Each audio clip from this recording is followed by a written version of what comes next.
Deeply Awake Chats 2017. Hello, fine people. I'm here today just to tell you that, whoa, oh my God, there's some really funky things going on, and I want to be, stitching these things in. That's the idea. When you get in a position where you are really bowled over by someone's affection or adoration or respect or kindness, or I don't know, you're just really super touched, or maybe you look at your son or your wife or whoever, and in the moment you're just filled with this knowledge, this realization how much you love them. And there's none of that guilt, none of that blah blah, none of that blah blah. It's just like looking at them and going, aren't you a stunner? I love you. And that's okay. When that happens, or when you have I've advocated a few years ago in one of my writings, when something good happens to you, just out of the ordinary, okay? If your life is usually at 5 and you get a 7, or God forbid you get a 10, maybe it's a blip, okay? Maybe it's a really amazing interaction with a Starbucks person who acts like they're in love with you.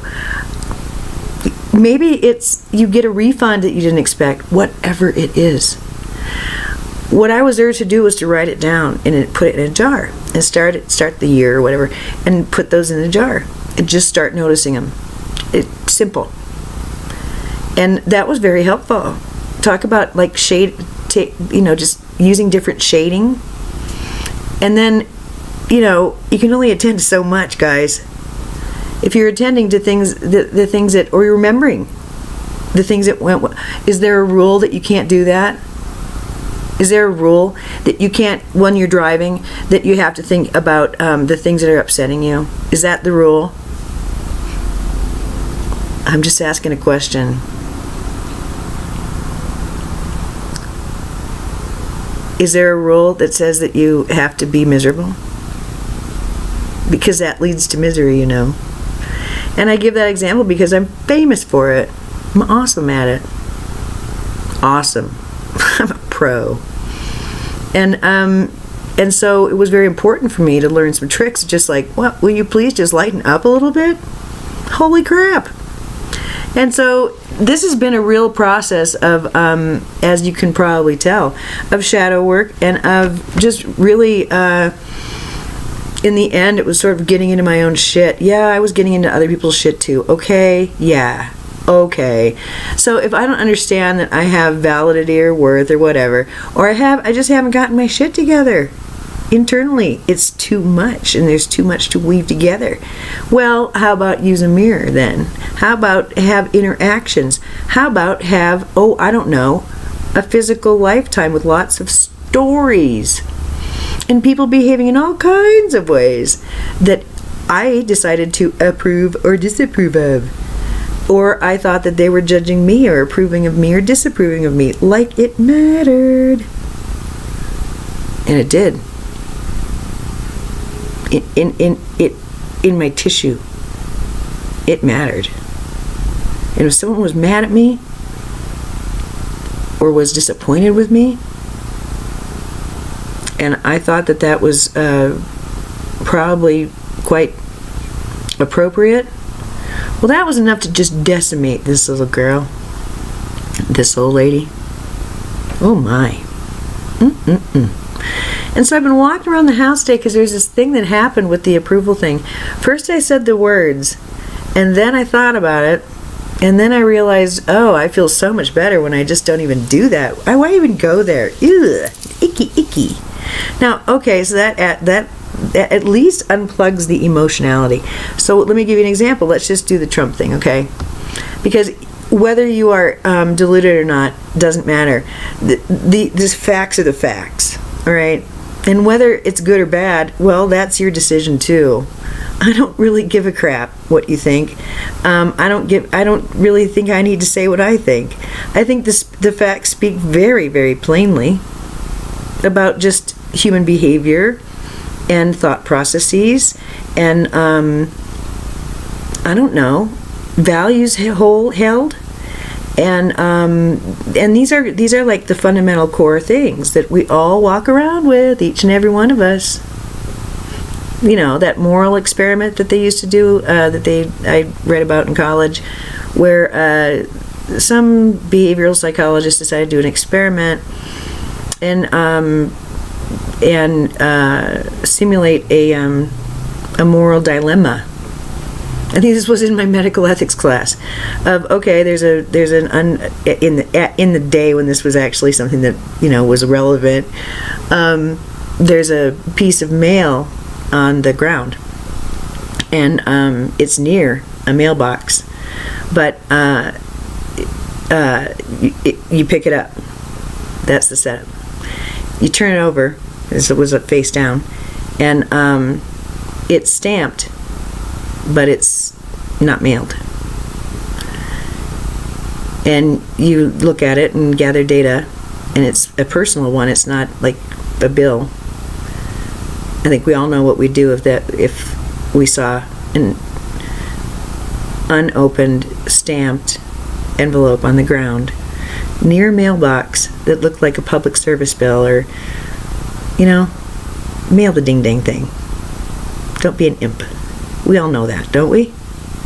But what if it's a personal one? What if it piques your interest? What do? And they asked people, anonymously, one of those questionnaires, and then there was an experiment. And I like those kind of things. I think it is interesting to see, how, what I think only thing it proves is that we can be pretty dark. We can be pretty mischievous. And some of us, don't make good decisions sometimes. And if that's a trend and that becomes a habitual way of life, well then that can be very problematic for others. And so, I don't know, I was walking around today thinking, okay, well, I never got along with this service to self thing, service to other thing. Because to me that just screams duality. Because what is a service to self person going to do? Well, they're going to try and exploit the service to others person. And what does the service to others person do best? Be exploited. So it's sort of I don't know, that's how I see it. I see the yin and yang when I hear about service to self and service to others. And yet I know for a fact that I don't feel good. I don't feel normal if I'm not helping somebody in some way. And so, yeah, in my physical life, I can be kind of adult that way. But look what I'm doing. Look how I'm showing up. Look who I'm showing up for. It's not just a selfish pursuit.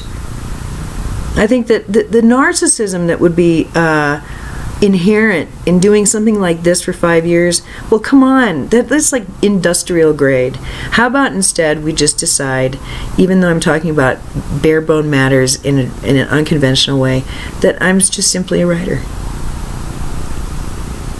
and I have blossomed into my beingness.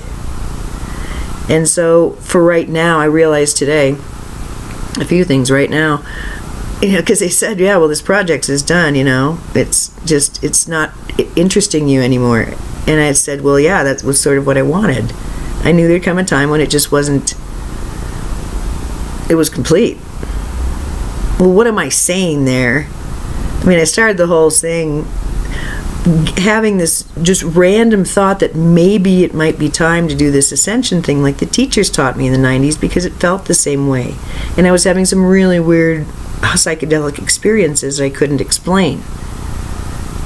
That's how it started. So, and I've always been a writer, but I had been this nurse thing. So that was my story of, what do you do with that when you've got these two lives? And I didn't think that I couldn't see them as complementary. I saw them as aggressively competitive. And it was one or the other. Because, let's be real. As a nurse, come on now. I've had everyone as a patient. Nothing no status stands in the way of illness or death. and it's the great equalizer. So I've treated people in mansions, and I've treated people in infested hotel rooms. I mean, people are people, right? Come on. And so I guess what I realized today was that, I think I like the service to Creator. And then I'm thinking at the sink, well, the thing is that to me, Creator is like physics. It's pretty abstract. Yeah, it's they're beautiful metaphors all about, many of them visual. But to me, that's what it is. It's liquid golden light. It's liquid benevolence. It's mathematics that soothe me physically when I think about them. Honest to God. So, my thinking is that far from being someone who is service to self, are you kidding me? And far from being someone who's service to others, because I did all my service to others stuff sort of like resentfully, in a way. Just sort of like, yeah, I know I've got to do this, damn it, kind of thing. It just was, ugh. I'm sad about that part of it. I'm sad, and I knew at the time, every now and then I'd realize, oh crap, this is the only thing I'm going to regret. Looking back, this is the only thing I'll regret. Is just being pissed at this. Not liking it. Being mad. Sure enough. Yeah. But I had good reason, and I didn't know anything. I didn't understand. And I had a lot of, for myself, I had a lot of just, I don't know. My memory was never very good, and I had access to a lot, and none of it made a lot of sense sometimes. But I got by. I did my deal, and I am a very effective nurse and very good. And I'm very good at physical things when I want to do them. And I guess what I'm thinking now is that this feeling that I used to have always, that there was something that was bad going to happen. No matter what I would do, it would just turn to shit. It never, ever did things just, put, and I knew they were going to be fine. Ever. I hoped.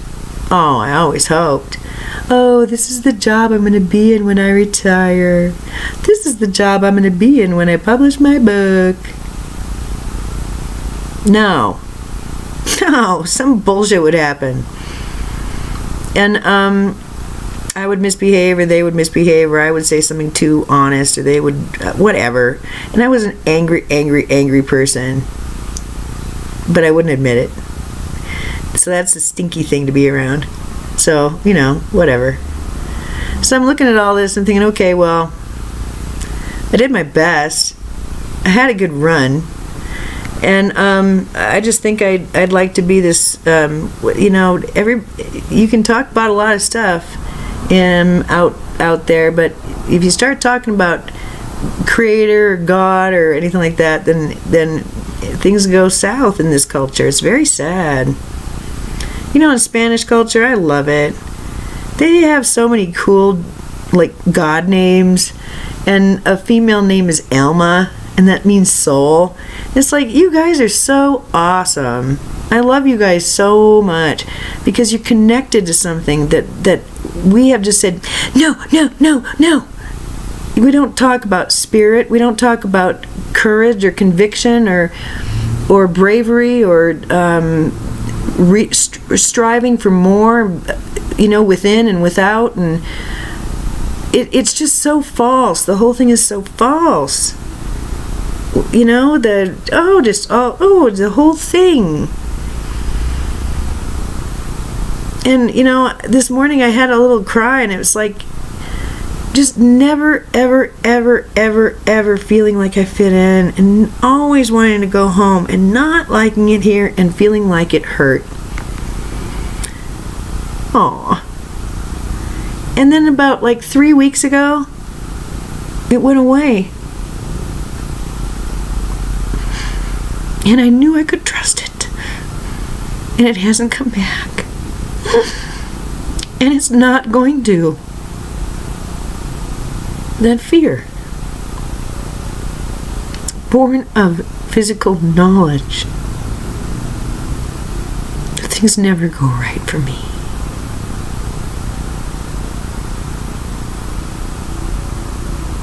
It's amazing. It's like a curse being removed. It's amazing.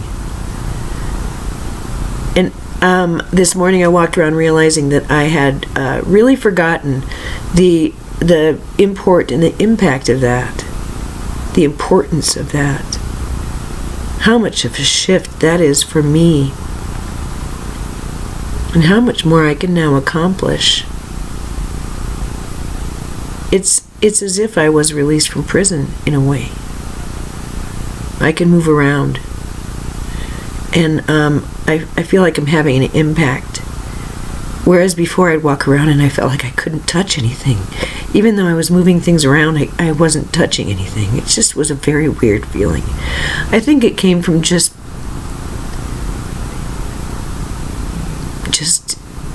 disappointment. And just needing to have a buffer. And it's like weird because it's gone. I've been able to clean my house and stay connected to my friends, even though my employment situation has changed. And there's continuity where there wasn't before. And that's what I've been talking about with this continuity. Well, this morning I realized it had a lot to do with realizing I don't dread anymore. I know I don't have to anymore. That it's such a profound thing. And I guess become accustomed to it.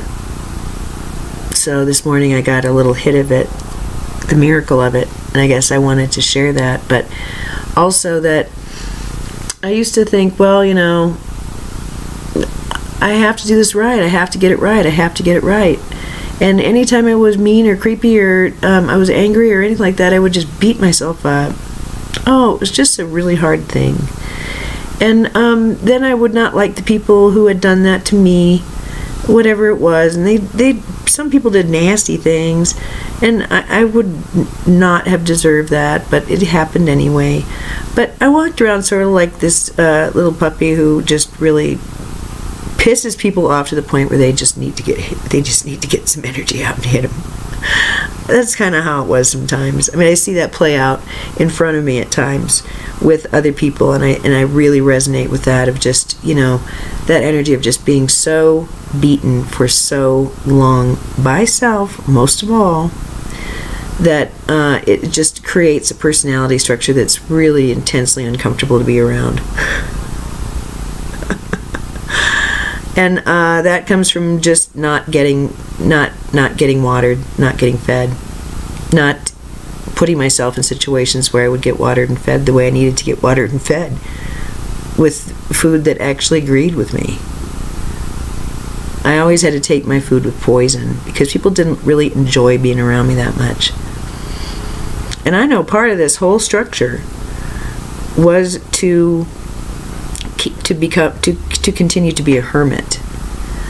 I think it's fairly obvious how much work I was doing internally through this whole thing. And yeah, I may not have had a whole lot of success socially. I had a lot of success socially, but I never felt successful. And I know myself to be quite magnetic, quite social, quite charming, and really just very attractive to people. I mean, truth be told. And it's me who stops it, because I never really understood it. That's just how and I tell you that just because I have one other friend like that, and it's really nice because I know this to be true about me. And when you've got that, it's really the only thing that you can do wrong when you're holding that kind of energy is to not hold the energy consciously, because it confuses people and it perverts the energy. And so that's one of the things I've learned, and it's one of those things that I wanted to say earlier, and it went whoop. because it's kind of cocky, don't you think? But if there's one person on earth loud enough, verbal enough, and extensively researching enough to be an example, it would be me, I think. So, whatever. So, I'm thinking now that it's not really, well, you've done wrong and I've done wrong and we're so wrong and blah, blah, blah. I'm done with that. I don't care. I don't fucking care. It doesn't matter to me. They're all stories, and in the end, they all fall like matchsticks. It doesn't matter.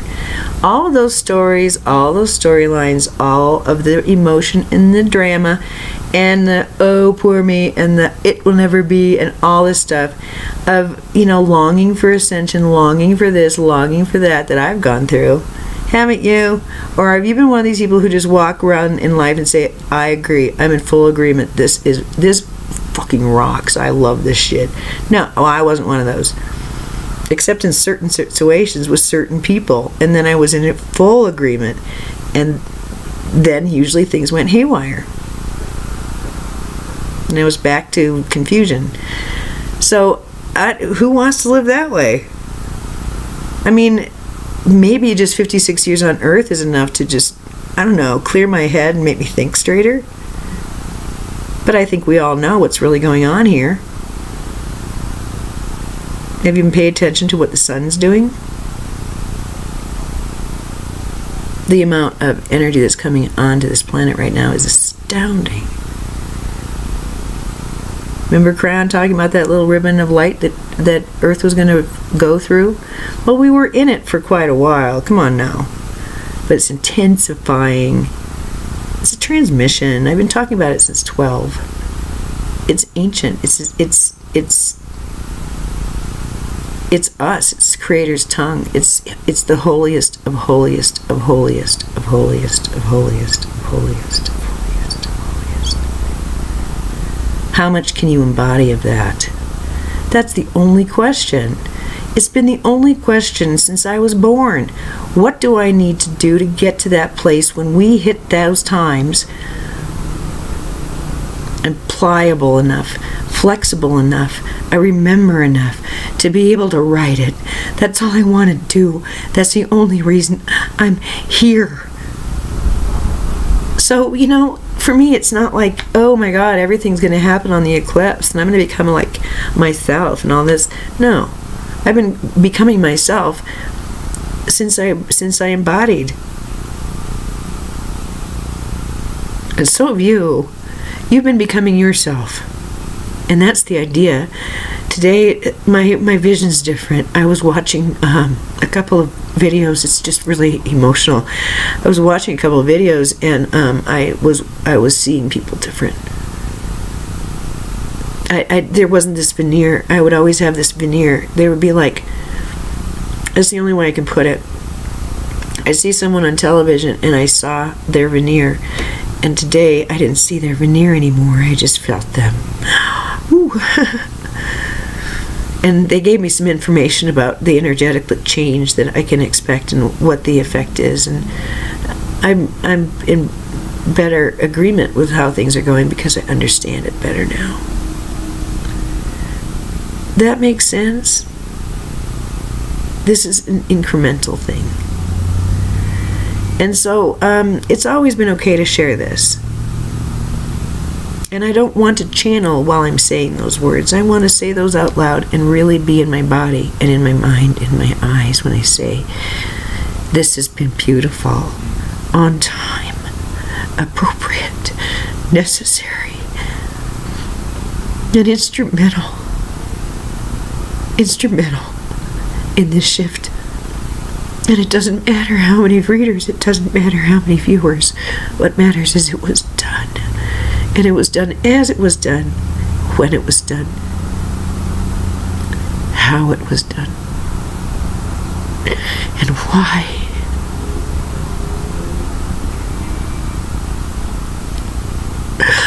And why.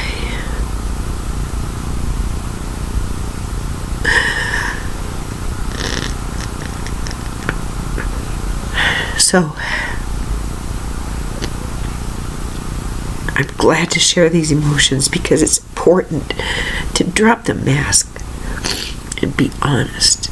And this isn't a journey that we're taking with the tool of astrology, numerology, symbology, psychology, sociology, physics, chemistry, genetics. No.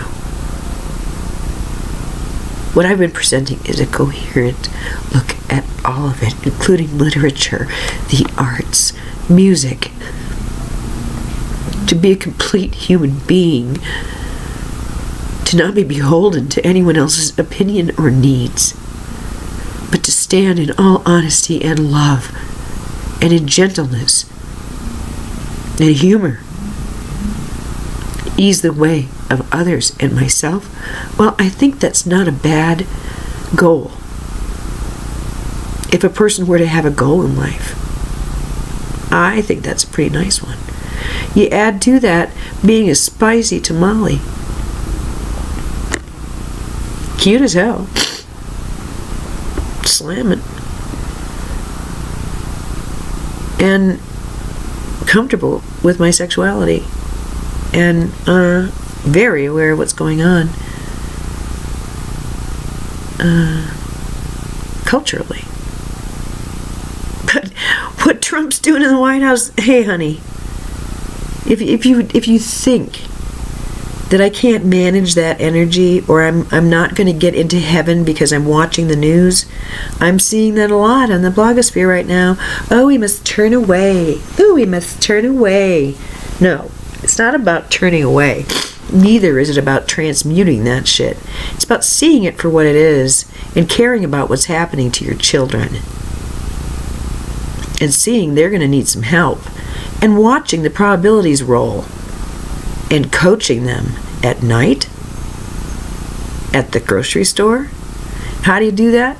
With being decent. And, I have trouble with my temper, so I have to watch that.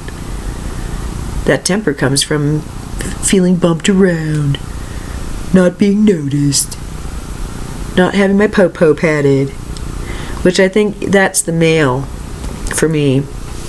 I saw that, I'll end now.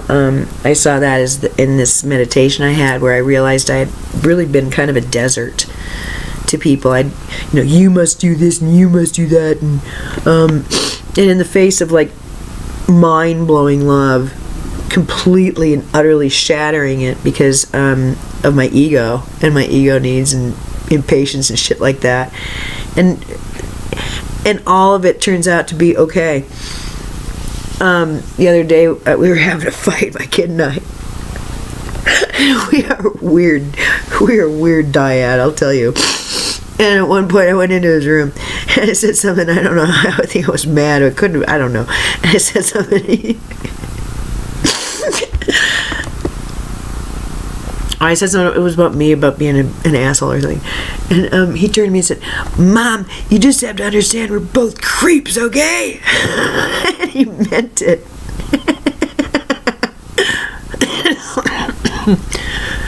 I felt that. I went, wow.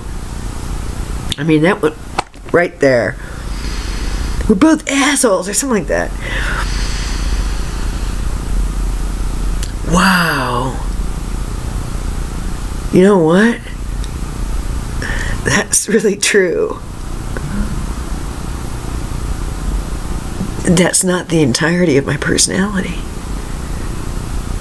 But you're right. I can be a real asshole. I don't know. That flipped another switch. It was really amazing. What I prayed for is happening. We're actually getting along. And we had not been for years and years and years and years and years. Loving each other. Always being able to peek in and say, I love you. But wow. It's melting. It's being replaced with appreciation. And of course that's maturation. It's just beautiful timing, don't you think? So that's why I'm checking in. I've got a lot of stuff to do, and I got to get it done. It's very important. Got to make sure that everybody's happy, and then I'm safe and protected and all that stuff. So I'm going to engage. But I see now, this is how I want to do it. It's like, yeah, there's this, I approve of you, I don't approve of you, I approve of myself, I don't approve of myself, la la la la la la. But then there's this other thing that is riding in, and that's what I've been able to see today. I have a view of this beautiful rolling park when I wake up in the morning, rolling trees, and it's breathtaking. And this morning it was full of fog, but the fog seemed to be coming from the bottom, not from the top. I don't know why. And I thought about everything. I could see everything a little bit better. And those early moments in the morning are usually pretty pregnant with good things. And how I felt when I saw that was realizing I'm not going into that land anymore. I'm just not. I don't want to. I approve of myself.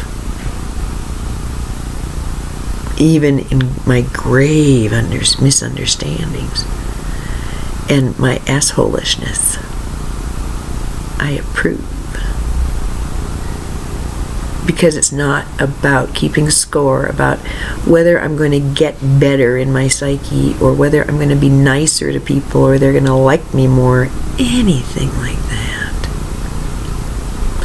And it's not really totally anymore about liking self, although obviously that's a foundation. But instead, it's seeing that every single person is going through their own this. They might not have the words, and they may not, everybody has their own this. And so what I'm saying is, this is my journey. Everyone's on their own journey. That's what I mean. And I had been praying for the inability to compare, the unwillingness, knowing it's a form of violence. And I saw that that's also a part of this land of, and I think it's the land of sovereignty.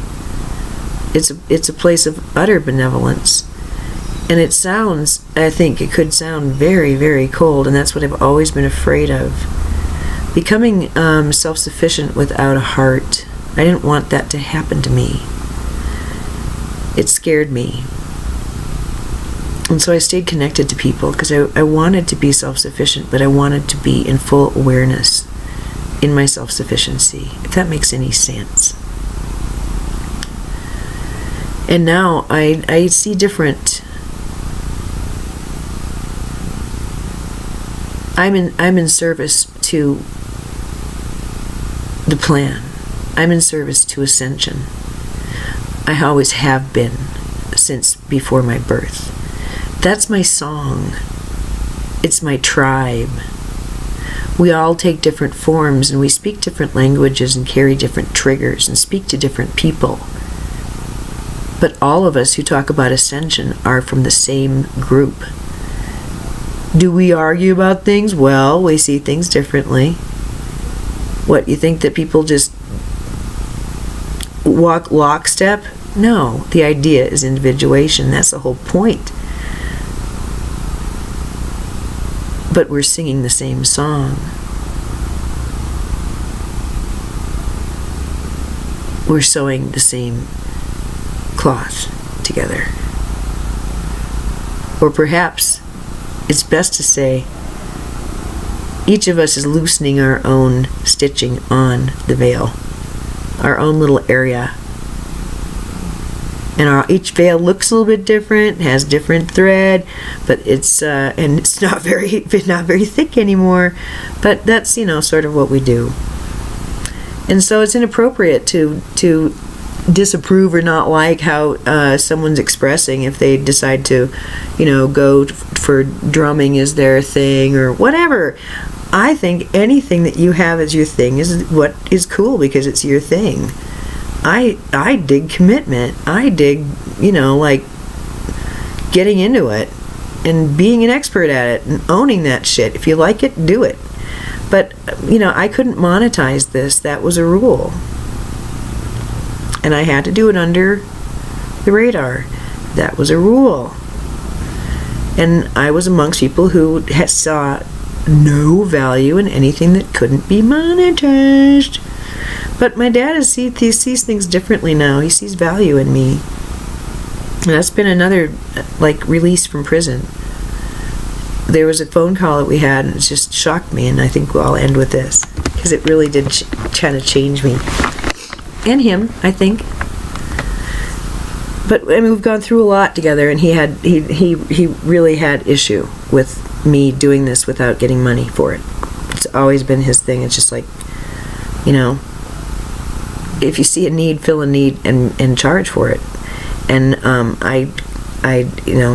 and if I couldn't do that, it didn't have value. And my writing didn't have value, and he was very afraid when I would start writing again, because I tended to get lost and not care about reality anymore. So he had some good reasons to be concerned about me, because he saw what I was, but felt I needed to protect myself and get on with it.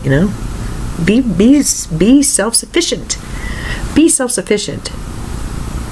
Well, that was not very easy for me, but I did do it, and I did some good things. And none of them involved getting wealthy.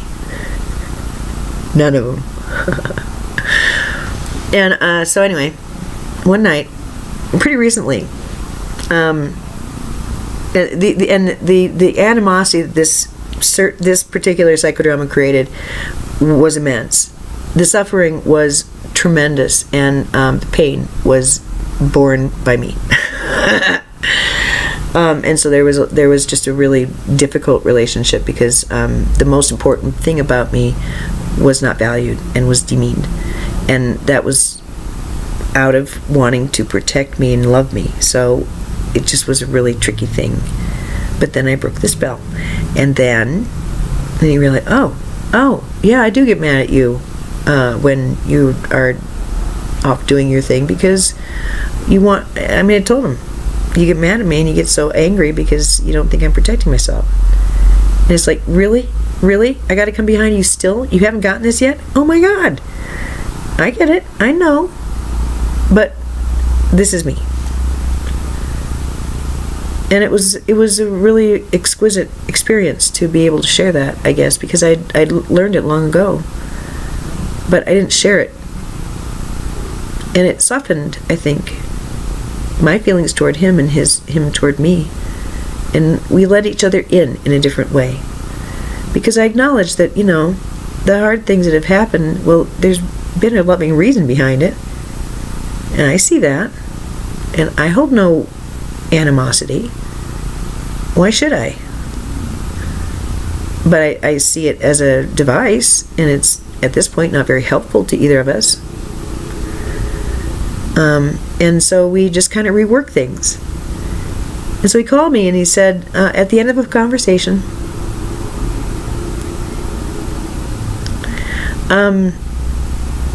he had offered me help financially during a tough time. And I thanked him. And I apologized for being in the position I am in. It's not a very good position to be in. And I apologized for it. And he said, listen, all my life, I've been able to meet money just like that. That's my thing. Look how I've spent my life. And look how you've spent yours. I think it's time to help you, because what you've done is so important. That was just amazing. For him to admit that maybe there was equal or even greater value in what I've contributed with my life. And of course it isn't so. He's helped many and touched many. But for him to acknowledge that I have done good in this world, well, obviously, it was very healing. It wouldn't have happened had he not risked. It wouldn't have happened had I not risked. It wouldn't have happened if we had stayed silent. It's the time to reveal your heart. It's the time. And I think circumstances come that, you don't have any other choice. It's fine. The reveal is that there's nothing but love around here. Never has been. We've just been fucking with each other's heads. Playing a game. Giants. Dancing on the continents. Beautiful robes of many colors streaming behind them. Laughing. Laughing. Happy. I think this is a beautiful gift to give away. I do apologize for the emotionality. However, I think that it is something that I need to stop apologizing for. Ooh, I have so much good stuff to do today, and it's going to be a great day, and I hope that the same is true for you. I'm really glad I was able to share these thoughts, because I think that they're helpful to me, and I hope that they are helpful to you during this time.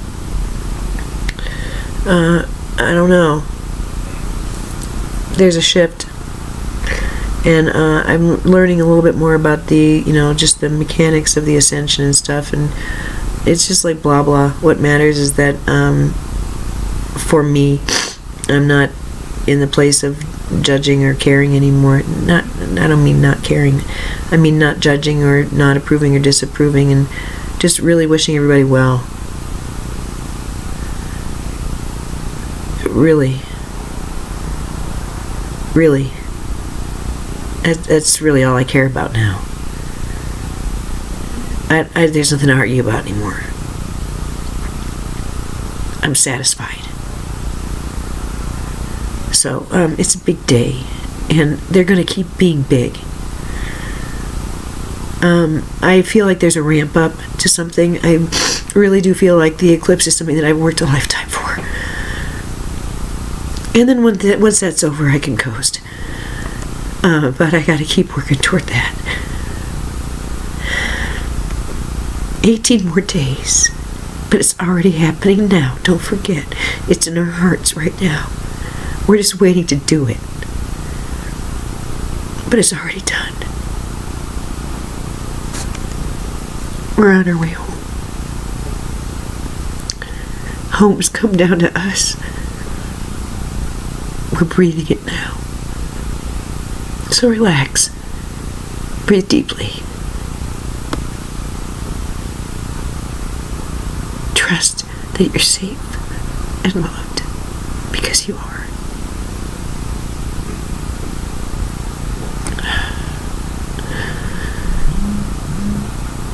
With all my love. Namaste.